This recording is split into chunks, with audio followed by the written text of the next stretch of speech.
We're going to begin, I think, probably inevitably with the issue of fake news. And Clay, I'm going to start with you. I should say that it's when we asked the Commissioner on stage, she is speaking. She's both, as you know, the Democrat minority leader on the FCC, which is maybe an endangered position. But she will both speak in that terms, but also sometimes as an individual, if we can put it that way. But Clay, should I begin with you? In terms of fake news, I've also seen some of the stuff you've written about this. You are relatively optimistic about things eventually clearing up. Right, You're really, in the same place. Yeah, so what you said about eventually less fake, I am optimistic about that. But the time frame that it takes for things like that to happen can be very long. So we regard print as this kind of hallowed realm of facts. But after the printing press was invented, it took people less than 50 years to start publishing erotic novels. And it took another 150 years to even think of the scientific journal. So there's this long period in which the, like you're saying about the sun, the really obvious stuff, which is just make things up, comes immediately. And then the structures that hold that in place take a lot longer to develop.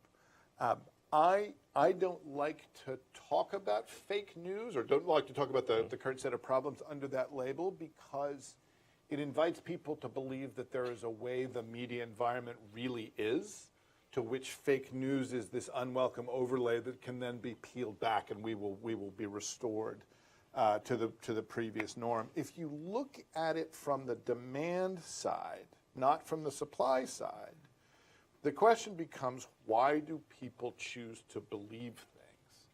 And once you see it in that light, the participation of the audience, or as my colleague Jay Rosen says, the people formerly known as the audience, becomes the key here, right? The famous Pope endorses Trump story that circulated widely in the run-up to the election. The same organization that published that published two other stories. Pope endorses Clinton and Pope endorses Sanders. Pure clickbait. The reason the Trump story circulated and the other two didn't is that there was demand for the Trump story.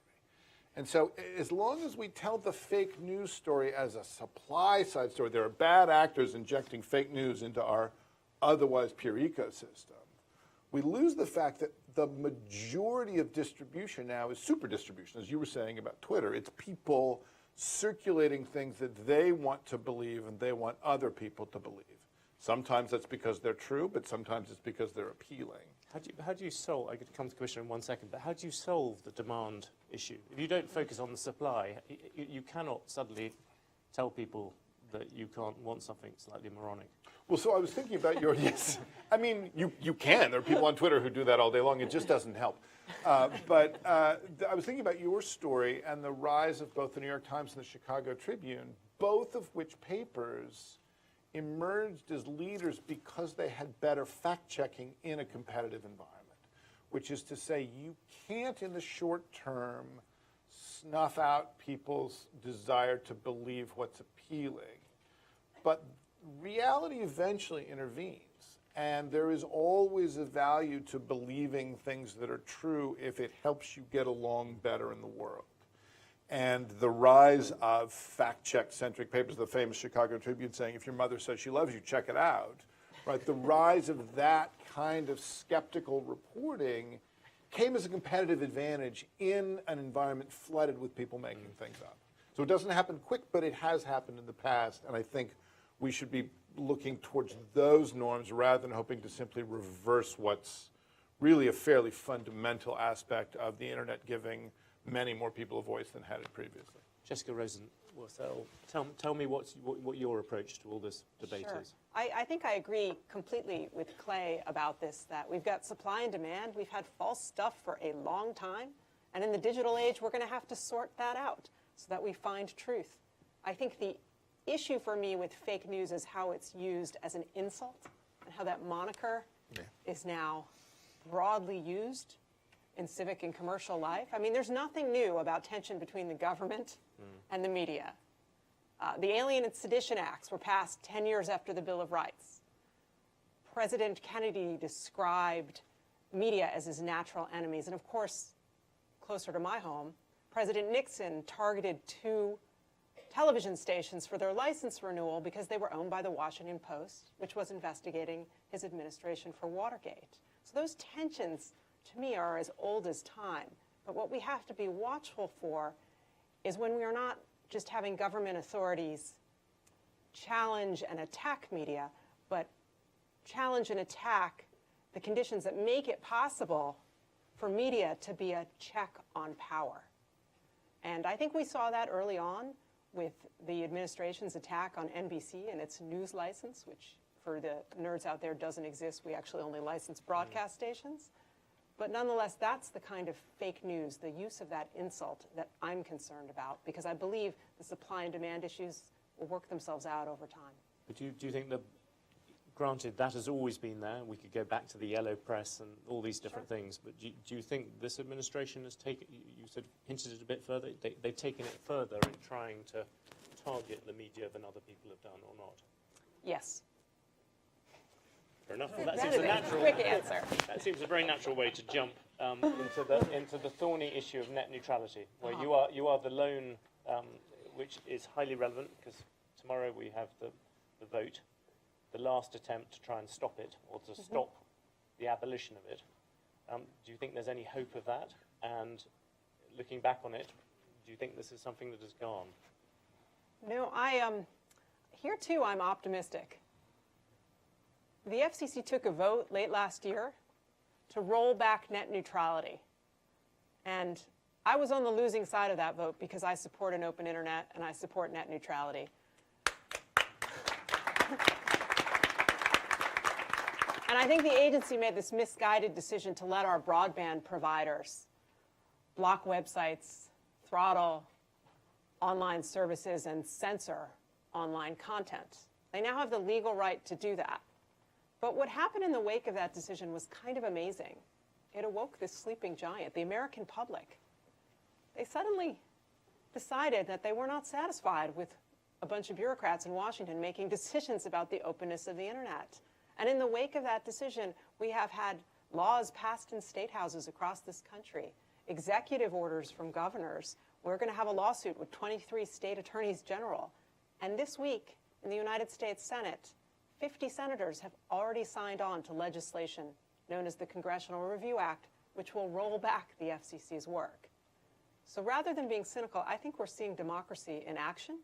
And I think that there is potential for this issue to continue despite the FCC's misguided vote. Yeah, but it is democracy in action, but it's democracy that may not work very well because it will still go through. Well, I think it's possible that we will have a positive vote in the United States Senate and then it will move on to the House. But I don't think the noise is going to stop. There's no issue that has clogged up our phone lines or jammed my email inboxes or my social media accounts like this one. The American public's paying attention, and I think they think the agency is on the wrong side of history and the wrong side of the law. Clay. Goes on the commissioner. It's very easy, that debate. I mean, Can we shift on the other big debate at the moment, then we'll come back to the core of this, to the machines question, but just on the issue of media ownership. You've got the Sinclair decision. At the moment you've got out there the very big debate about what happens to the future of Fox, at least to the entertainment assets. Is that becoming an issue again for you? Does concentration of ownership and who owns things matter a lot now? Absolutely. I mean, look, the world's different. I don't wake up in the morning and retrieve my paper copy of the newspaper. Lots of people go online first. I don't wait till late at night to watch the nightly news to learn what occurred during the course of the day. Those things feel totally retrograde to me now. But even in this moment where everything is digital and accessible, there are some facts we need to acknowledge, which is that local news still matters. And in fact, local news, by and large, is produced by local broadcasting in this country. And that is some of the most trusted media that we have. So the FCC has overseen for some time rules that prevent one company from owning too much of our broadcasting airwaves in order to support diversity in the creation of that local media. And even with all the change we have right now, I don't think that we should abandon those rules. I think there's something solid about those values, and it's worth making an effort to sustain them. And on those particular mergers I mentioned, the Sinclair and... I've expressed a lot of concern about the Sinclair transaction. They would wind up owning stations that would reach an unprecedented level in this country. It would change the nature of broadcasting. Moreover, I have concerns that a lot of the agency's new media policies seem custom built for that company. And I think that's something else we should be looking into. Clay, do you want to pick up on that? But also on one thing, both you and I have been generally cited as being optimists about this brand new world. But even I, as an optimist, when I look at local media, right, I look at things like local investigative journalism. Around the world, I see a complete rebirth of the quality press around the issue of paywalls and charging people.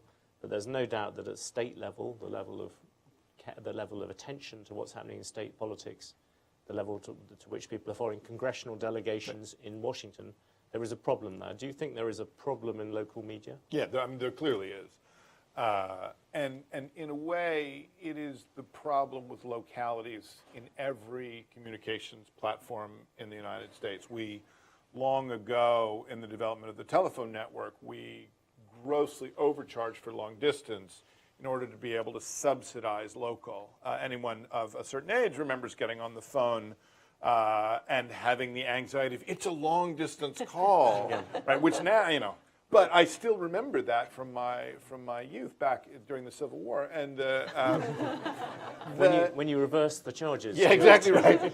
But that choice is made over and over and over again. NPR National Public Radio is currently in terror that people simply go to NPR to get the shows that NPR produces because the bank shot of you need a local affiliate station to fundraise against Morning Edition to pay for really 2 or 3 journalists. This is not a big newsroom. And I grew up in Columbia, Missouri, a little town in the middle of the state, in the middle of the country. And I took my newspaper apart, literally with scissors, to see sort of how much was news, how much was ads, how much is sports, and so on. And it turned out that out of a newsroom of 60, or out of a masthead of 60, there were 5 reporters. So the problem, in a way, with local news is there are these enormous, complex, expensive edifices that support a tiny number of working journalists. And right now, the commercial value of local news has so shrunk that if those organizations go away, they take the journalists with them. And it seems to me we're living through a shift from for-profit to non-profit as the operative model where there are market failures. Bloomberg is fortunate enough to sell financially valuable news and can float an enormous number of other things. But for the people for whom the question is the water board doing what they said they would do? That's not news that people pay for a terminal. Is it one where any of these issues to do with machines could make a difference? It does make a difference in that if the data is there, and in fact, one of the earliest uses of sort of robot journalism was reporting on sports, because those are relatively clear numerical feeds, and you can issue an account of the game if you have the scores and so forth. To the degree that there are good data standards, but here we get now to the question of there's been a general attempt to pull back public data by various governments. If both of those things are allowed to happen, then it's a catastrophe. If we can still get to public data, then you can have relatively automated local news. DNA Info was trafficking in this, of course. But even DNA Info, obviously, was in a precarious situation there, largely because of ownership, not so much profitability.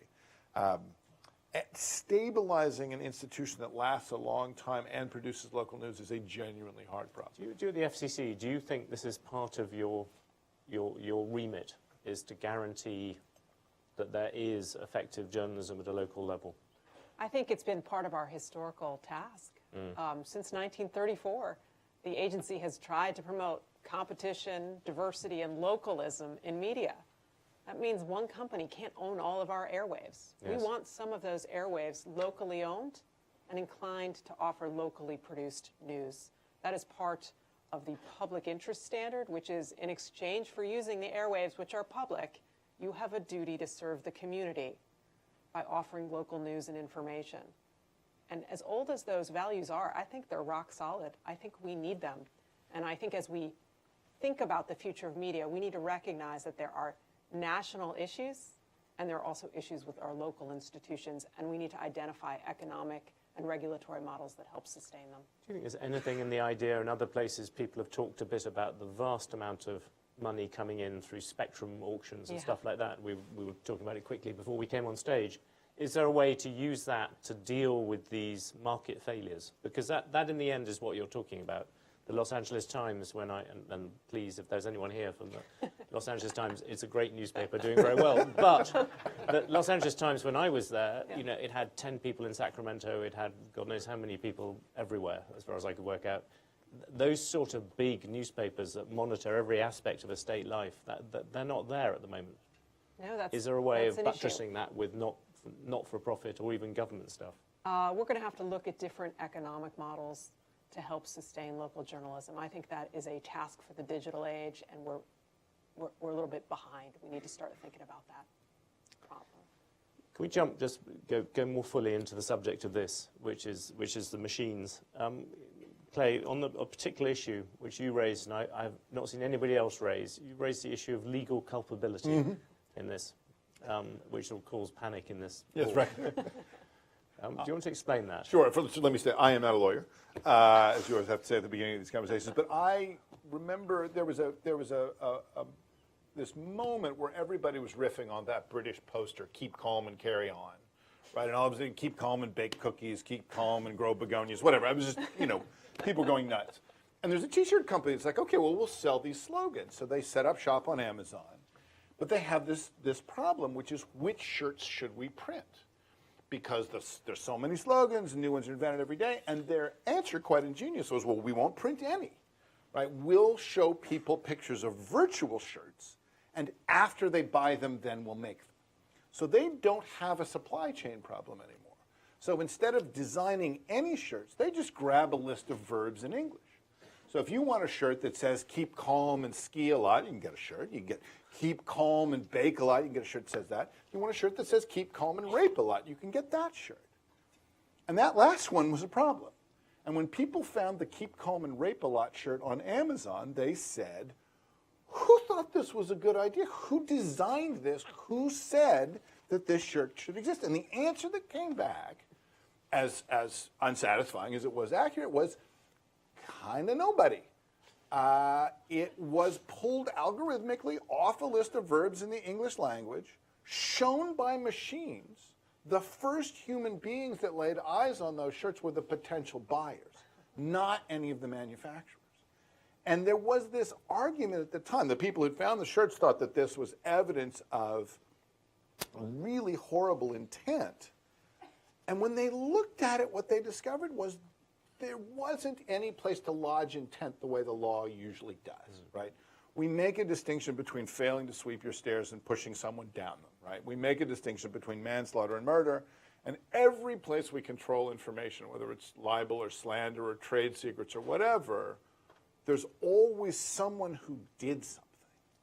And our systems are becoming diffuse enough, and the pieces are becoming so variably owned. I pulled a feed from here and I acted on it with a tool from there, and I threw it up on a website that used algorithms to sort it, and no humans looked at the output. It's very hard to imagine how our existing media jurisprudence holds up under an environment where you can have bad actions without bad actors. And there is no way of identifying the publisher, because in this case the publisher was simply, because normally as a publisher you are responsible for what you put out. So then there's two senses of the word responsible. One is you are the person, or you are the entity that took the action, and two, you are the person who made the decision. We're not used to meaning without intent, but that's what computers give us. And what we're getting now are these very large domains where the publisher is just a process that said, show people T-shirts that have been virtualized to display these words. But if the words themselves weren't even chosen by a human being, they were just sliced off a dictionary that said, give me the verbs. Again, publisher, the act of making something public, the reason we have a profession for that is it used to be really hard and expensive and complicated to put anything out in the public. Now that's almost effortless. And so publisher, in fact, publish has gone from being a process to being a button, right? You see the button that says publish, 10 times a day. and you can't sue a button. Jessica, do you have a response to that at all? Is the FCC beginning to look at this issue about when news is, to some extent, or content is to some extent robotically produced? So that's outside of my jurisdiction, but I will say it's not just autonomous news or autonomous t-shirts or autonomous cars. So much of our legal system of blame is dependent on intent. And figuring out where we're going to locate intent in a world where not just one set of machines, but many machines are collectively making decisions is hard stuff. And I think it's going to be something that our courts wrestle with for the foreseeable future. Where does that particularly leave people like Facebook and Google? Because to some extent they are saying, we have no intent of letting bad stuff out there. We are trying, where possible, to restrain ourselves. Surely that is enough. I think in real time we're having that conversation right now. Well, but it's going to get, I mean, to put it in Bloombergian terms, I think it's going to get worse before it gets better. Take two features that exist now, right? I can set up a trading account that trades on certain triggers, and Google reads my email. So if I write an email, now in some future world, if I write an email that says, oh my God, that Ford acquisition we were hoping for didn't come through, and Google shorts my stock, am I guilty of insider trading? Because I wasn't actually communicating that to the machine, but if the machine does nothing but pick up any reasonable signal it can around a market move, suddenly the fact that I'm using algorithms to manage my own email queue may create a side effect that looks like insider trading without me ever deciding to trade. And that's a new world where we say to machines, all available signals that correlate with the action I'm interested in are open to you. And you know, it's the English common law thing, right? We're gonna take the old rules and apply them to these systems where we can, and over time, some body of decisions is going to build up that says we're going to you know, what the commissioner said about it's multiple systems interacting. You can't find a locus of intent anymore, and that's going to be a real pressure point on all of this. But that's not that different from traditional common law, where you're going to look for the cheapest cost avoider in all of those systems, right? We're going to try to figure out who is it who has the database, who at the lowest cost in the economy could make the decision that could prevent the bad stuff from happening. I don't think we've identified where those lines are yet. I think they will come through a series of court decisions, but I think inevitably we're going to need to do that. It's very good that Clay, as a non-lawyer, seems to have generated a lot of work for compliance departments just in 10 minutes. One final bit is the issue of personalization, because the title, I think, is Technology, Media and Democracy. And if we put the whole issue about governments trying to corrupt or change the way, the methods that the news we get, we put that to one side. There is a debate, certainly in this country and other countries, about the idea that the more news gets personalized, the more that people end up living in ghettos where they only hear one set of views. Commissioner, is that something that you think that is part of the FCC's remit to examine and to think about? No, I definitely think that's above my pay grade.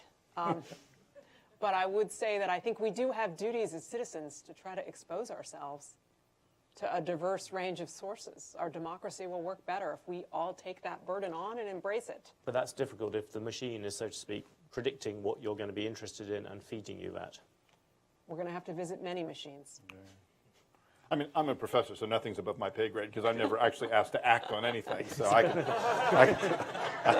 just spiel away. Exactly right. It's a good gig if you can get it. But the thing about I'm not persuaded by that argument because I remember the 1980s as an adult, and I had 4 news sources available to me: 1 newspaper, and 3 television stations on which I had my pick of which white man was going to read me the news in English at 6:30. Like, that was the entirety. If you want to talk about restricting the news environment, let me get you a time machine rather than an internet. I mean, it's what we're coming out of was such an incredibly narrow range of opinion and discussion. The mainstream consensus was narrower than almost anyone's news diet today. So the question, I think, is a question of polarization rather than of Yes. narrowness, which is to say, and again, because I study social media, I almost always go to the demand side. I don't believe that just because someone has published something, someone else is consuming it. I want to know what are the choices that the people receiving the material are making. And it's the amount of diversity we have right now is staggering compared to what I grew up with. But the polarization, it seems to me, the tribal signaling is a much bigger deal. And the lack of respect across the political spectrum, for people who have differing political views and so forth, is a much bigger deal and a much harder problem to solve than simply saying, oh, if only we had a greater variety of sources in people's news diets, this problem would go away. Again, there's no way media really is to which this is a distortion. What we're living through today is today's version of what media really is. Do you agree with that? I do. I feel like all of these conversations are premised on this kind of angsty notion that it was so golden before. Yes. When we had those 3 men with good hair and one newspaper. I'm not convinced that limited universe of gatekeepers was the best possible world. I think we're creating that right now. And I don't think news is in some decline. We're just in a period of change because the ways that we create news, distribute it, and consume it are all changing in real time. And rather than be upset about that, I think we should be excited. I often remind people on the left in American politics that there's a very good line by Charles Krauthammer, neocon, about Rupert Murdoch. He says how Rupert Murdoch it's impossible to say what a brilliant media genius he was because he spotted this tiny niche in the market when he set up Fox News, which statistically was around 45% of the population who identified themselves as conservative and were not very happy with the men with good hair who seem to be on the other side of the argument. We have a short period for questions if people want to ask. There is a question there.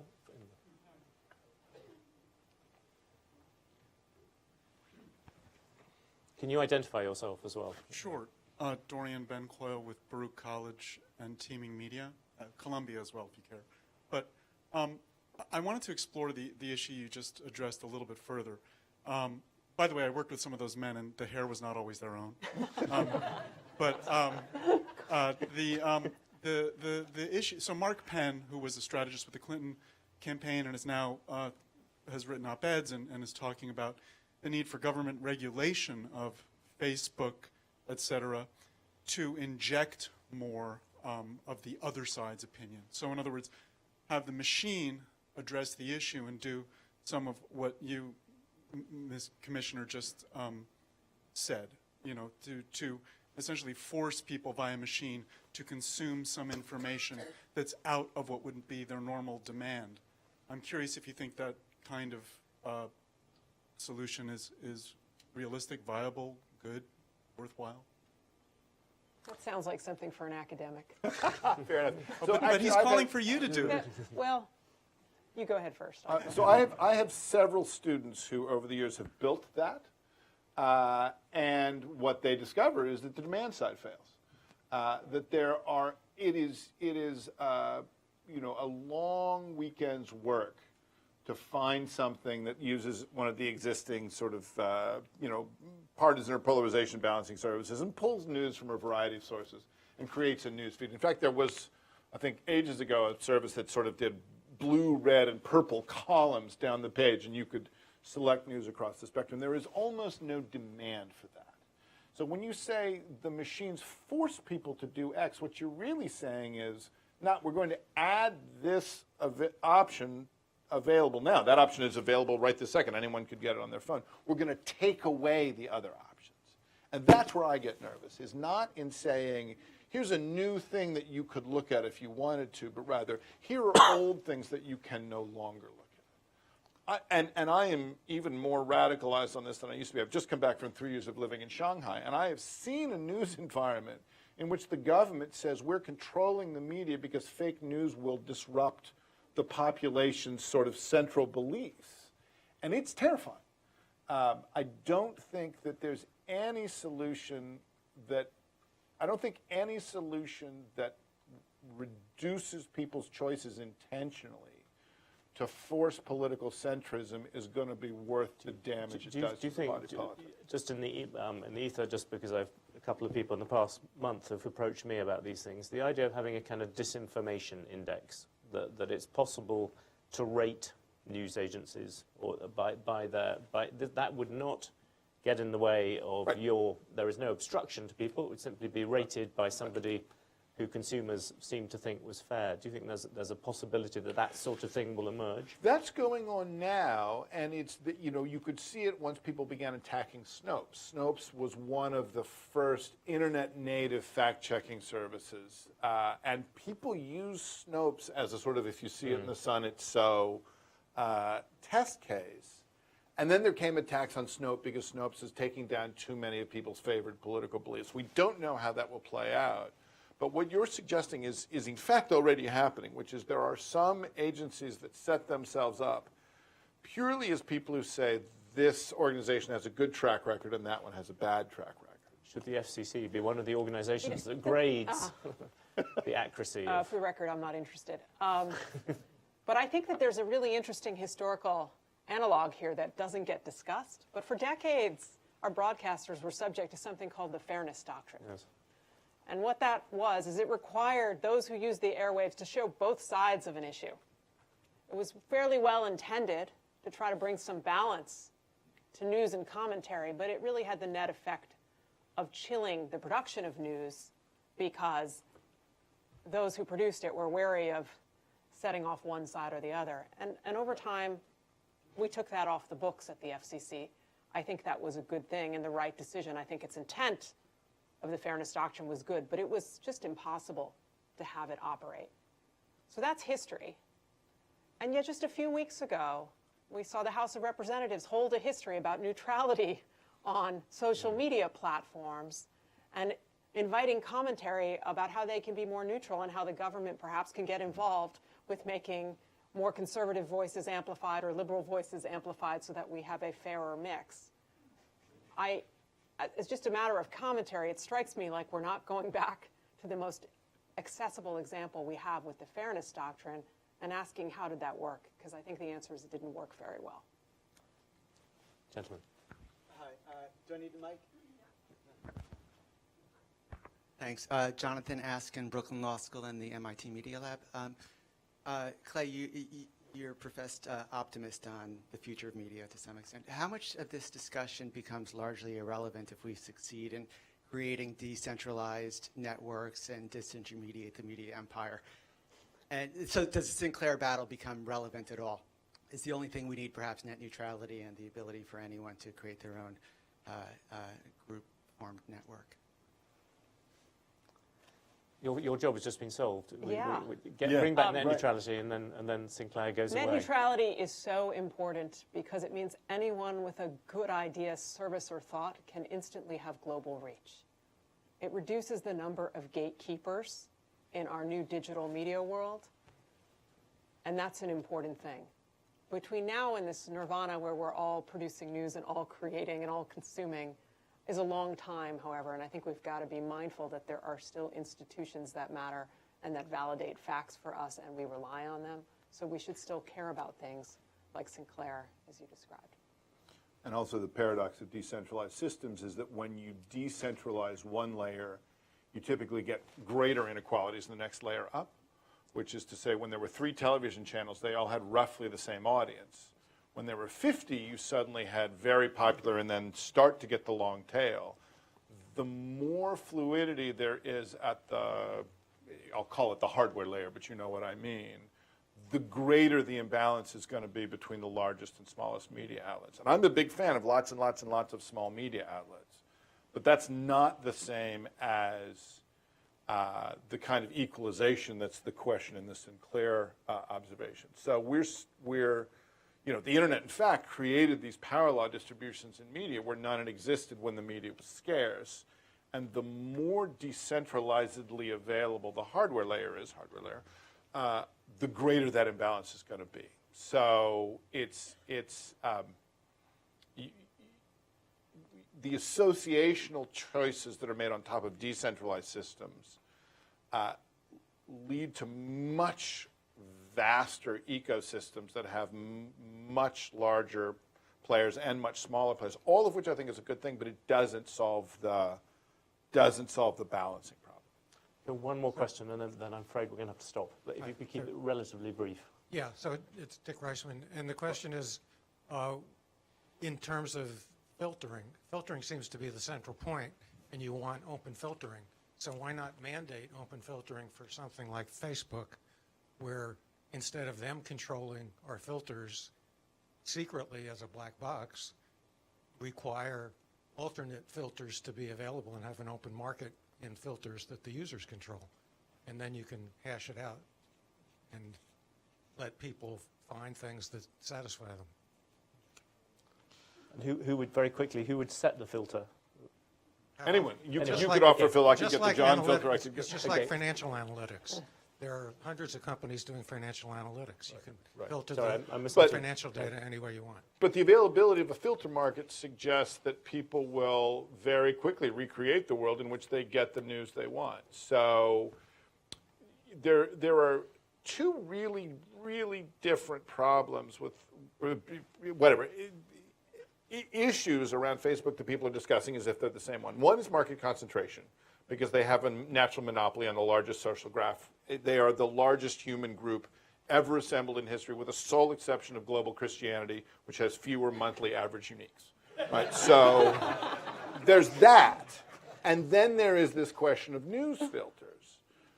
The decentralization of filters, a filter market, is interesting on question one, but it reifies rather than dissolving question two. And so it really depends on which problem you're trying to solve. If we're looking at the media aspect of this, competing filters effectively create a world in which Facebook can see which filters people like and then re-implement them internally. In the same way Microsoft used its platform to discover what people liked and then build the Office platform. So if the filter market is meant to be an attack on Facebook's market dominance, it might have some effect there, but it would... the vast majority of people who use Facebook are satisfied with the filters now. Anyone who even understands that the feed is filtered is already in a relatively small minority. So any system, we've long passed the point where any system that requires the user to understand how the technology works is dead on arrival.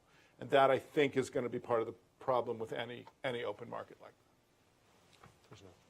I'll leave it at that.